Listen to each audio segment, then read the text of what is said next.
कि ये आपने कैसे किया, ये करिश्मा आपने कैसे किया। ये करिश्मा मैंने नहीं, मेरी बेटी ने की। जीने की चाह जब आपको चला सकती है तो कुछ पाने की चाह आपको कहां तक पहुंचा सकती है। अगर कोई इंसान है जो आपको बचा सकता है तो सिर्फ आप खुद।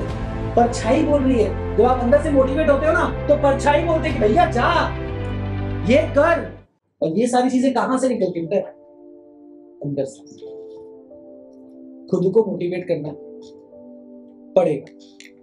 यहाँ पे हर किसी ने खुद को मोटिवेट किया। आज भी 6 बजे सर रानी घर चले जाता है।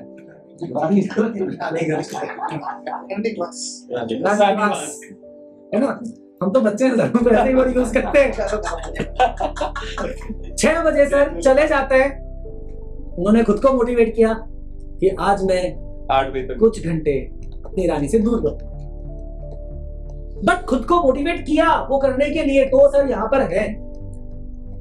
आप अपनी लाइफ में चेंज तभी ला सकते हो जब आप करना चाहते हो।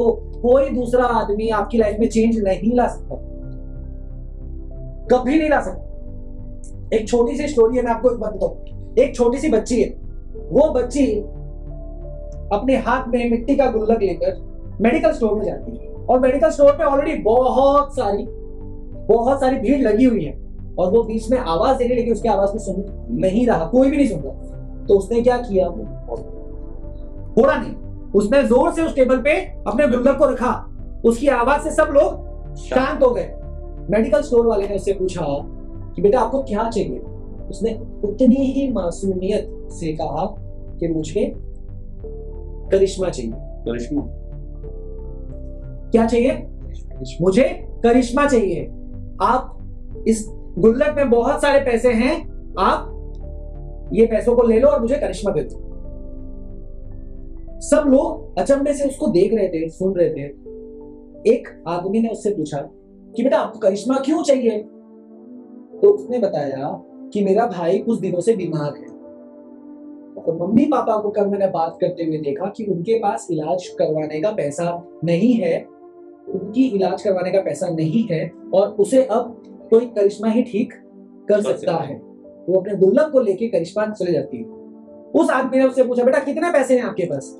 तो उसने अपना गुल्लक तोड़ दिया, पैसे उठाए, और उसने प्यार से कहा कि मेरे पास पूरे 19 रुपए हैं, पूरे 19 रुपए।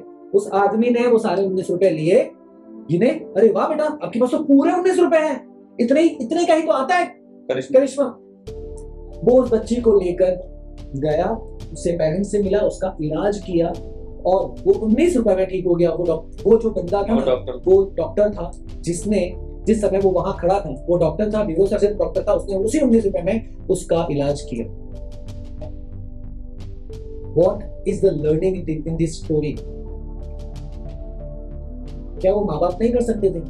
नहीं कर सकते थे, क्योंकि उनके पास वो थी नहीं, वो खोने का डर ही नहीं था, उनके पास वो पॉइंट नहीं था, या ये अप्रोच करने का नहीं था। ज्यादा समझदारी भी कभी कभी हमको अनसक्सेसफुल जगह पे ले जाती है। हमारे पास रास्ते होते हुए भी हम लोग रास्ता नहीं कर सकते, लेकिन सिर्फ उसके बोलने पर नहीं, उसके सही इंटेंशन की वजह से कि हाँ हो सकता है ना इलाज, करिश्मा कर सकता है ना कुछ, तो उस करिश्मा के लिए वो वहां जाती है जहां सब लोग दवाई लेने जाते हैं। उसकी मासूमियत में तो यही था ना कि करिश्मा कोई दवाई का नाम है। सही बात। लेकिन उसका एक स्टेप लेना उसके भाई की जान बचा। और कुछ दिनों बाद जब पेरेंट्स सब लोग बैठे थे, तो वाइफ ने हस्बैंड से पूछा कि ये आपने कैसे किया, ये करिश्मा आपने कैसे किया? करिश्मा मैंने नहीं, मेरी बेटी ने। एक छोटा स्टेप, एक छोटी चीज, एक छोटा कदम किसी की भी लाइफ चेंज कर सकती है, और ये तब हो सकता है जब आप करना चाहो। आप अपना बेस्ट एफर्ट लगाओगे तो ही पॉसिबल है, वरना पॉसिबल नहीं। बढ़िया सर, क्या है? The only person that can save you is you. अगर कोई इंसान है जो आपको बचा सकता है वो सिर्फ आप खुद है। मोटिवेशन चाहिए, काम के लिए मोटिवेशन चाहिए, या मोटिवेशन फालतू चीज है। मोटिवेशन की कोई जरूरत नहीं है बॉस। बिना मोटिवेशन के आप बिस्तर से उठोगे नहीं, बिना मोटिवेशन के आप बिस्तर से उठोगे भी नहीं। क्यों? आपके पास कुछ है ही नहीं करने। एक हॉस्पिटल में एक रूम है, उसके अंदर 2 पेशेंट्स, एक पेशेंट का पूरा शरीर लकवा मारा हुआ है, यहाँ तक वो सिर्फ बात कर सकता है, हिल सकता नहीं है, और दूसरा पेशेंट आराम से बात कर सकता है, उसको कैंसर वगैरह। जो लकवा मारा हुआ पेशेंट है ना, वो हमेशा अपनी नर्स को बोलता था कि मेरे को एक जहर का इंजेक्शन दे दो, मुझे इस दुनिया में नहीं रहना है, क्योंकि अब मेरे पास करने के लिए कुछ भी नहीं है। और ये बात वो पेशेंट सुन लेता है, वो उठता है, खिड़की के पास जाता है और उसको बाहर के दृश्य के बारे में बताता है कि बाहर एक पेड़ है, बच्चे खेल रहे हैं, पतंग चगा रहे हैं, क्रिकेट खेला, आज क्रिकेट खेल रहे हैं, आज फुटबॉल खेल रहे हैं, वॉलीबॉल खेल रहे हैं, करते रुड़ेंगे। फिर जो बच्चा, मतलब जो पर्सन कैंसर का बीमारी था ना, वो चला जाता, उसको ले जाते हैं, वो वापस नहीं आता। लेकिन उस दिन उसके मन में ऐसा होता है कि यार आज क्या हो रहा होगा, आज क्या हो रहा होगा बाहर। तो वो कोशिश करता है, उठता है, गिरता है, जाता है और खिड़की तक खड़ा होता है, और खिड़की पे जाके खड़ा होकर वहां पे एक काली दीवार उठी है। नर्स को बुलाता है, तुमने यहाँ पे काली दीवार क्यों बनाई, ये दीवार खड़ी क्यों की? किसने बोला? उस बंदे ने बोला जो लकवा मार के बैठा हुआ था, तुमने यहाँ पे दीवार। नर्स ने बोला कि सर 5 साल हो गए मेरे को इस हॉस्पिटल में और ये दीवार यहीं पर है। तब उसको रियलाइज होता है कि उसने उससे झूठ बोला गुस्से में, जैसे इसने अभी पॉइंट आउट किया था ना, वैसे ही गुस्से में उसने पूछा, वो इंसान था जिसने मुझसे झूठ बोला। बोले वो तो 2 दिन पहले ही मर गए, उनकी डेथ हो गई। लेकिन जब उसको रियलाइज हुआ ना कि जीने की चाह जब आपको चला सकती है, तो कुछ पाने की चाह आपको कहां तक पहुंचा सकती है। तो right ask with you, that's most important thing. आप खुद से सही सवाल करोगे ना, तो आपको आंसर मिलेगा ही मिलेगा, और सारे सवालों के जवाब आपके पास हैं। लेकिन आप सही तरीके से आप अपने आप को आंसर दो, खुद को मोटिवेट करो, दैट इज कंपल्सरी। अगर आप खुद को मोटिवेट नहीं करोगे, खुद की प्रेरणा नहीं दोगे, मोटिवेशन के अंदर ही प्रेरणा है। Motive, without motive no motivation. इसलिए आपका गोल होना जरूरी है। और कैसा गोल होना चाहिए? स्मार्ट गोल। क्या है ये क्या है मुझे बताओ। ये मेरी फोटो को छोड़ दो, बाकी का क्या है? परछाई। वो क्या कर रहा है? सपोर्ट दे रहा है, धक्का दे रहा है, पुश कर रहा है। क्यों लगा ऐसा? अपने के अंदर के उसको मोटिवेट करके आगे बढ़ो। परफेक्ट है, बिल्कुल परफेक्ट। लेकिन ऐसा क्यों लगा? दूसरा भी तो पिक्चराइजेशन हो सकता है ना।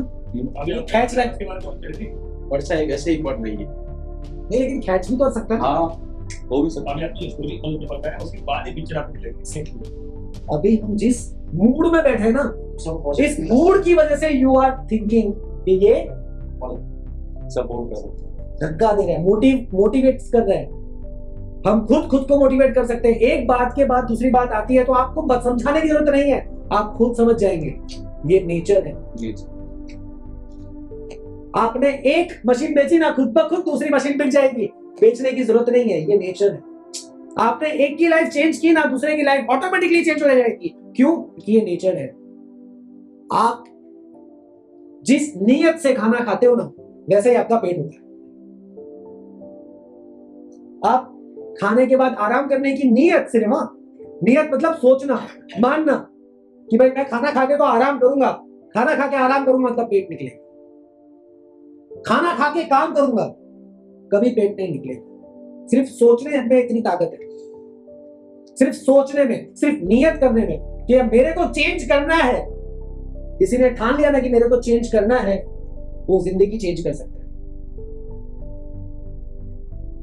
मेरे को उस मैडम का नाम याद नहीं है, लेकिन आपको जरूर याद आ जाएगा। एक लेडी है जो